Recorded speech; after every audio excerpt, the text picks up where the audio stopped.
कई बार UPSC prelims में free के मार्क्स देता है, कंडीशन एक ही है, रीड द क्वेश्चन। ये क्वेश्चन इस बारे में तो है कि पूंजीगत प्राप्ति आपको पता है या नहीं पता, लेकिन इसमें नंबर लाने के लिए ये भूल भी जाओ, जैसे कि मैं भूल गया था पूंजीगत प्राप्तियां क्या होती है, डेफिनेशन भूल जाते हैं, कई बार हम बहुत सिंपल चीजें भूल जाते हैं, तो भी हम स्टेटमेंट पढ़ेंगे जरूर, क्वेश्चन रीड जरूर करना है। जैसे मान लो स्टेटमेंट 1 2 मुझे नहीं आते, लेकिन जो स्टेटमेंट 3 है वो कहता है ऋणों पर प्राप्त ब्याज, पैसा आया है, ब्याज आया है, सरकार की देयता का सृजन करता है।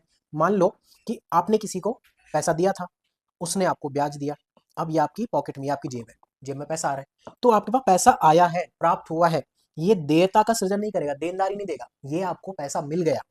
जैसे ही मैं कहता हूँ 3 गलत है, कुछ भी हो जाए स्टेटमेंट नंबर 3 इज रॉन्ग। इसके लिए टेक्निक हमारी जो काम करती है कि किल द ऑब्वियस रॉन्ग, कुछ भी हो, कुछ भी हो, ये स्टेटमेंट ठीक होना असंभव है, इसको हम कहते हैं किल द ऑब्वियस रॉन्ग। तो जैसे ही मैं कहूंगा कि मेरा स्टेटमेंट नंबर 3 गलत है, बी सी डी गए, आंसर आ गया ए।